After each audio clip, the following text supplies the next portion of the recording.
Let me tell you about the time I met my husband, Aaron. It was a regular Tuesday, and I was working at Marigold Fine China and Ceramics, surrounded by fancy dishes and glasses that cost more than my rent. The bell above the door jingled, and in walked a guy who seemed pretty out of place with his casual jeans and a t-shirt that looked like he might have worn it to a concert or something. "Hey, need a hand finding something?" I asked, tucking a strand of hair behind my ear as I approached him. He turned around, and yeah, he was kinda cute, not that I was looking. Yeah, thanks.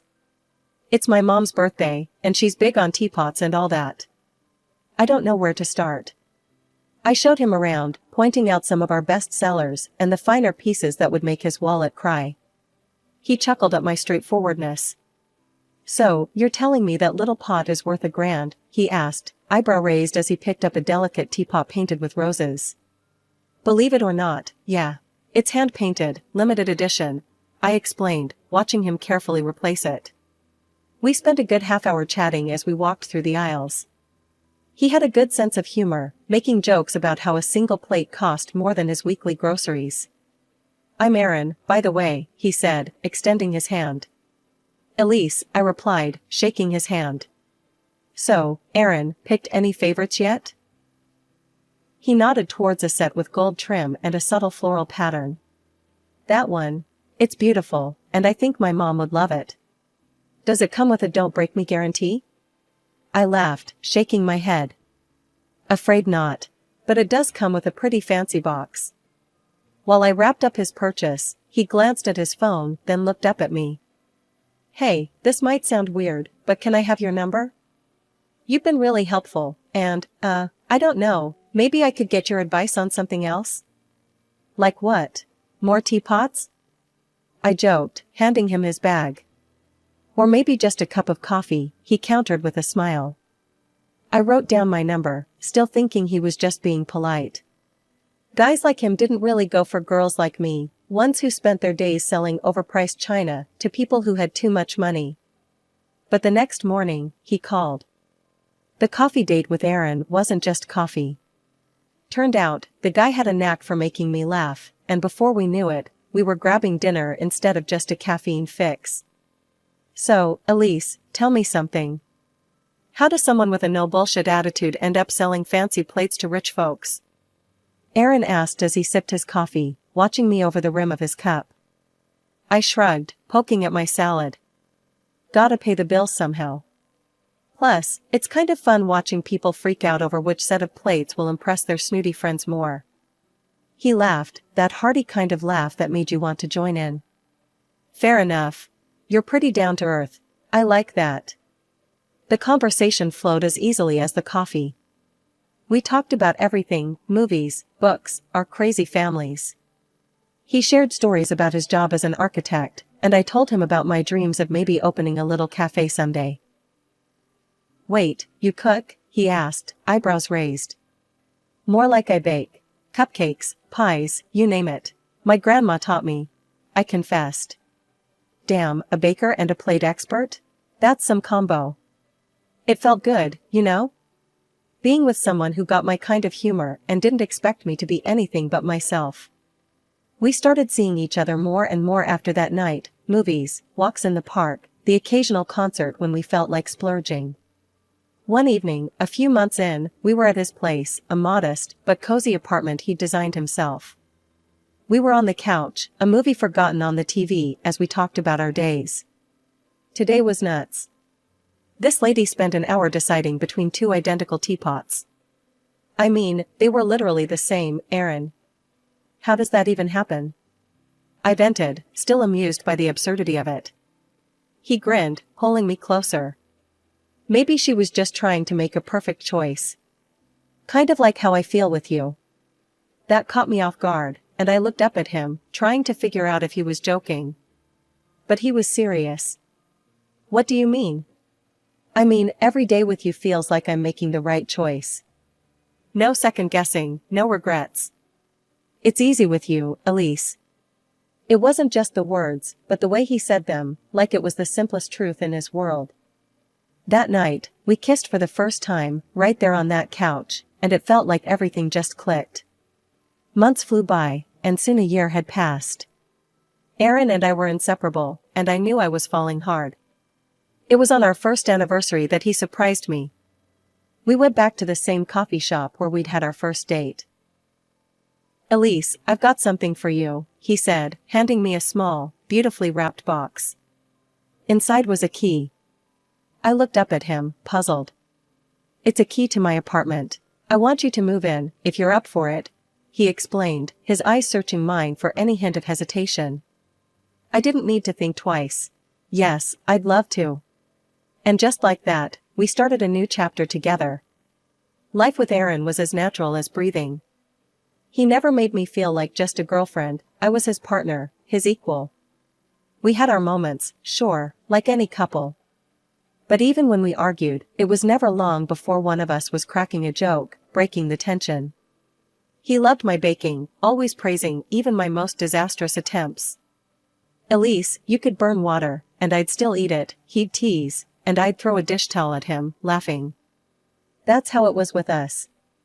No pretenses, no drama, just two people who got each other, building a life together one day at a time. When Aaron proposed, it was simple, no big dramatic gesture, just us on the couch with a ring and him saying, "So, you want to make this official or what?" I laughed and said yes, 100 times yes. The wedding planning flew by, thanks mostly to his mom, Judy, who was a saint. She helped me pick out the dress, the flowers, everything. Aaron's dad, Mike, was seriously ill with cancer, but he was hell-bent on being there. "Wouldn't miss seeing you in that dress for the world," he joked with a wink that made me blush and laugh. The big day was a blur of smiles and tears. Mike, pale but smiling, managed to make it. Every moment felt like something out of a dream, except for Aaron's sister, Claire. She was there, all right, dressed to the nines, and looking like she'd rather be anywhere else.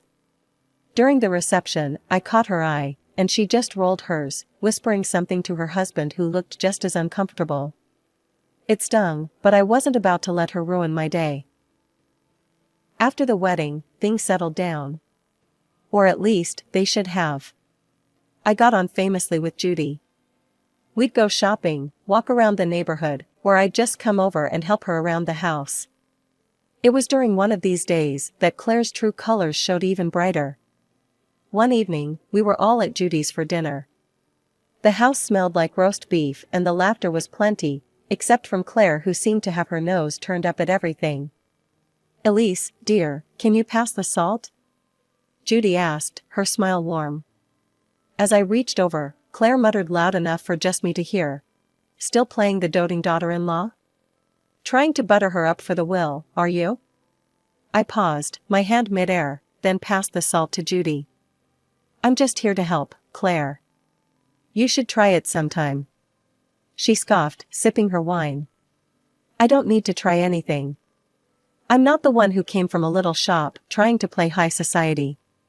Her words were like a slap, but I bit back the anger. Aaron squeezed my knee under the table, his way of saying he was there for me. Later, when Judy went to bed, Aaron confronted Claire. "What's your problem with Elise?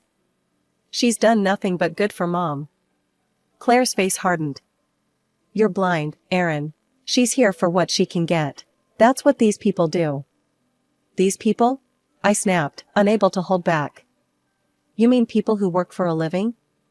"Yeah, I was a saleswoman. So what? At least I'm not pretending to be something I'm not." Aaron stood up, his chair scraping back. "That's enough, Claire. If you can't be civil, maybe you shouldn't come around as much." Claire stormed out, her husband trailing behind her, throwing apologetic glances our way. Aaron and I cleaned up in silence. The next few months were tough. Mike's health declined rapidly. Despite the strain and sorrow, I tried to be there for Judy as much as I could. Mike passed away quietly one night, leaving us all a bit emptier. Aaron took it hard, and I did my best to support him, to be his rock. Claire, who'd been absent more often than not, suddenly turned up again, her eyes scanning the house like she was taking inventory. At Mike's funeral, she was tearful, playing the part of the grieving daughter, but her tears seemed as hollow as her previous accusations against me. A few weeks after Mike passed, Judy decided it was time to settle his affairs once and for all. She invited us all to dinner. As we sat around the dining table, the air thick with anticipation, Judy cleared her throat and unfolded a stack of papers. "I've got Mike's will here," Judy announced, her voice steady but soft. "He had some specific wishes about how things should be handled." Judy continued, "Half of everything goes to me, as we expected. The other half will be divided among Mike's future grandchildren." She paused, looking over her glasses. "And the firstborn grandson will receive a bonus of $200,000. Claire was practically vibrating in her seat.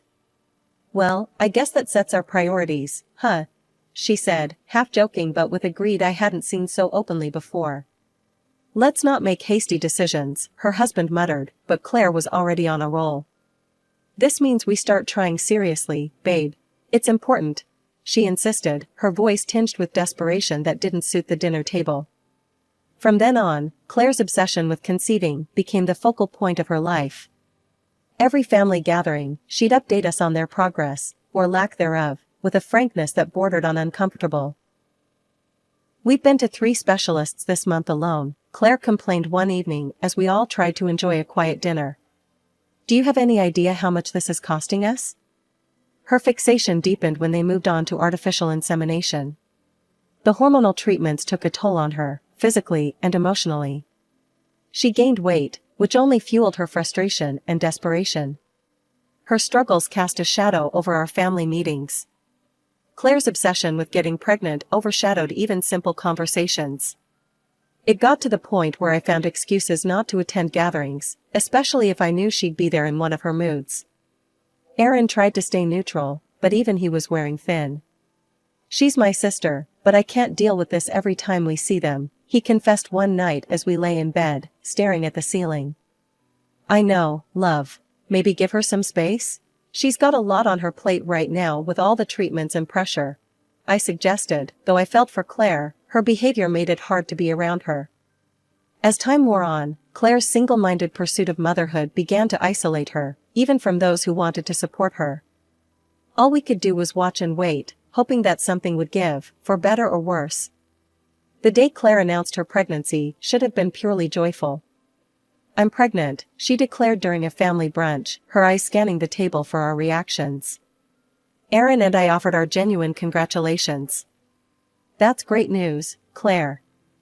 Really happy for you guys," Aaron said, passing her a smile across the table. I nodded in agreement, trying to add warmth to the tense air. Despite our attempts at keeping things friendly, Claire seemed to brew a storm inside her, always ready to snap. Her mood swings were wild, and every small thing set her off. The family tiptoed around her, but I bore the brunt of her sharp tongue more than anyone else. I learned to keep my distance, but that was about to become harder. One morning, feeling unusually queasy, I took a pregnancy test. The positive result left me stunned and elated. I shared the news with Aaron, who was over the moon. "We're going to have a baby," I whispered, and we held each other, lost in our little bubble. We decided to share the news with Judy first, hoping for a moment of happiness amid the ongoing tensions. Walking into Judy's house, hand in hand, we found not only Judy, but also Claire, who'd apparently come over earlier. "Mom, Elise has something to tell you," Aaron began, his voice filled with pride. I smiled, a bit nervous about Claire's presence. "I'm pregnant, Judy. We just found out." Judy's face lit up with delight. "Oh, my darlings, that's wonderful. 2 grandchildren on the way." But Claire's reaction was far from congratulatory. Her face drained of color, and her lips thinned. "You planned this, didn't you?" she hissed, her voice low and menacing. "Trying to steal my thunder and my child's inheritance." I froze, shocked by her accusation. "Claire, that's not true. It just happened." Her voice escalated, and she stood, pointing a shaking finger at me. "You're lying. This is all a setup. You want the money, that's all you've ever wanted. We should get a DNA test on that baby. Who knows if it's even Aaron's?" Aaron stepped between us, his face dark with anger. "Enough, Claire. I won't let you insult my wife like that. You owe Elise an apology." Claire scoffed, her cheeks flushed with anger or shame, I couldn't tell. I'm not feeling well, she muttered, grabbing her purse and storming out, leaving a stunned silence behind. Judy reached for my hand, her eyes sympathetic. Don't mind her, dear. It's just the hormones and jealousy speaking. I tried to smile, but Claire's words had cut deep. Tears spilled over, and I wiped them angrily. I just don't understand why she has to be so cruel, I murmured. The joy of our announcement had been overshadowed by Claire's outburst, and though Judy tried to smooth things over, the damage was done. The remainder of our visit was spent discussing baby names and plans, but Claire's shadow hung over us all. Judy called me up early on a bright Tuesday morning, her voice warm and inviting. Elise, dear, why don't you come over for coffee? I baked your favorite apple pie, she said, and I could almost smell the sweet aroma through the phone. Glad for a reason to get out of the house, I quickly agreed. I'll be there in 20 minutes, Judy. Can't wait. When I arrived, the house smelled heavenly, and Judy greeted me with a hug. Inside, to my surprise, Claire was there too, looking unusually quiet and almost shy. She even managed a small smile as I walked in. Elise, I want to apologize for last time, Claire said, her voice lower than usual. I was out of line. I've been dealing with a lot. Her apology, unexpected as it was, eased a bit of the tension I'd been carrying around. Thanks, Claire. Let's just move forward, okay? We settled at the kitchen table, the pie between us, its scent filling the room, inviting us to forget the awkwardness. Judy poured the coffee, and we started to chat about light, inconsequential things, Judy's garden, the weather, the little one on the way. Halfway through our second slice of pie, a headache began to pound at my temples, a common annoyance during my pregnancy. I must have winced, because Judy immediately noticed. You okay, dear? You look a bit pale. Just a headache, nothing new these days, I replied, trying to brush it off with a smile. Oh, I have just the thing, Judy said, rising from her seat. I have some headache medicine that's safe for pregnancy. Claire, honey, could you fetch it? It's in the medicine cabinet. Claire nodded and left to retrieve it, returning moments later with a pill and a glass of water. Here you go, Elise. This should help. I thanked her, swallowing the pill without a second thought, trusting Judy to know what was safe. But as I took the glass back to the kitchen to rinse it out, my eyes caught on something in the trash that sent a cold shiver down my spine. Among the usual rubbish, a discarded medicine package stood out, its label stark against the banana peels and coffee grounds. It was a chemotherapy drug, one that I instantly recognized from the time we had helped Mike through his treatments. Panic seized me as I remembered the clear warnings about its effects on pregnancy. Dropping the glass in the sink, I grabbed my phone and dialed 911. The operator picked up immediately, and I quickly explained what had happened. Ma'am, you need to try to purge that from your system immediately. Drink water and try to induce vomiting, the dispatcher instructed urgently. I turned the tap on full blast, gulping down glass after glass of water before kneeling in front of the toilet. As I forced myself to vomit, tears mixed with fear and betrayal stung my eyes. What was going on? How had this happened? My head was spinning, not just from the physical effort, but from the shock and betrayal I felt swirling inside me. When I finally managed to stagger out of the bathroom, the sight of Judy and Claire standing there, pale and confused, only intensified my feelings of unease. What on earth is going on, Elise? Judy's voice was filled with worry. Claire, on the other hand, looked like she was seeing a ghost, her face drained of all color. I found something in the trash, I managed to say between gasps. It was Mike's chemotherapy drugs. Claire, did you give me those? Before Claire could respond, I heard sirens outside. The EMTs burst through the door, their presence a small comfort in the chaos. As they started to check on me, I dialed Aaron's number with trembling fingers. Aaron, I need you here, I choked out as soon as he answered. He was at my side within minutes, his face etched with concern. What happened? He demanded, looking from me to his sister and mother. I think Claire gave me something dangerous. not just a headache pill.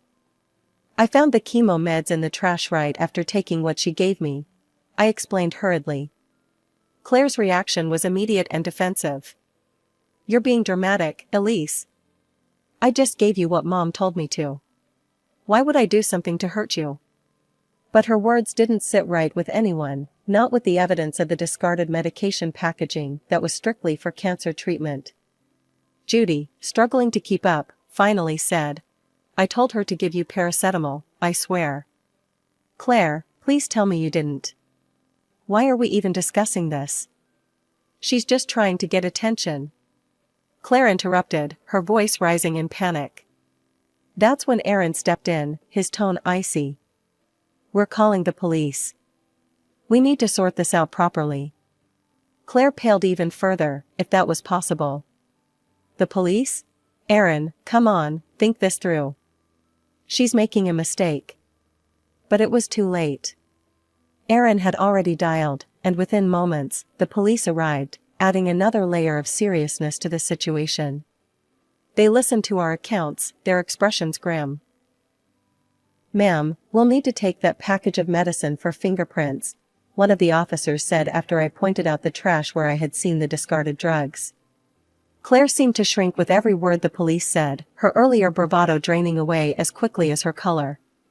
Meanwhile, the ambulance team decided I needed to be at the hospital for a thorough checkup and possibly more treatments to ensure no residue of the harmful drug was left in my system. It was a surreal couple of days following the hospital scare. Sitting in the living room, still trying to wrap my mind around the recent events, the phone rang. Aaron answered it, his face tightening as he listened. When he hung up, he looked at me with a mix of relief and sorrow. They arrested Claire, he said quietly. Her fingerprints were all over the medication package. I felt a chill run down my spine. What did she say? She claimed she'd touched those meds before, just moving them around in Dad's room. Aaron continued, rubbing his forehead in frustration. But Mom told the police that wasn't possible. She said those meds were kept in a locked cabinet ever since Dad got sicker. Claire never had access until that day. A few days later, we found ourselves in a courtroom, the air thick with tension. Claire looked pale, her eyes darting around nervously. During the trial, the truth spilled out in the ugliest of ways. Under the pressure, Claire confessed. She admitted to trying to harm our unborn child to ensure her position in the inheritance queue. The courtroom was in shock. To make matters even more shocking, it emerged that Claire wasn't even pregnant. She had fooled everyone with a prosthetic belly, plotting to eventually adopt a child from another state to pass off as her own. Her deception ran deep, and even her husband was kept in the dark, told that their non-existent intimate life during her pregnancy was to protect the baby. Thankfully, the doctors confirmed that my quick actions had prevented any harm to our baby. Claire was found guilty and sentenced to 3 years in prison. Judy, with tears in her eyes, requested the court to adjust Mike's will, cutting Claire out completely. The judge agreed, and just like that, Claire's ties to her father's legacy were severed. Her husband, unable to stomach her betrayal, filed for divorce. Even Judy, who had always tried to see the best in her daughter, couldn't find it in herself to forgive Claire's actions. Months later, our lives took a happier turn. I gave birth to a healthy, beautiful boy, who had my eyes and Aaron's smile. He was our miracle after a storm, a sign that life could indeed be beautiful. According to Mike's will, he received the promised $200,000, which we decided to save for his education. One morning, sitting back, I watched our son play, his laughter filling the room, a stark contrast to the darkness we had faced. Aaron wrapped his arms around us, a silent vow that as long as we were together, nothing could break us. Everything ended well, didn't it? I murmured, leaning back against him. It did, he confirmed, kissing the top of my head. It really did. And in that moment, I knew that no matter what came our way, the love of our little family would always be our strength. We had weathered the storm, and now it was time to enjoy the calm.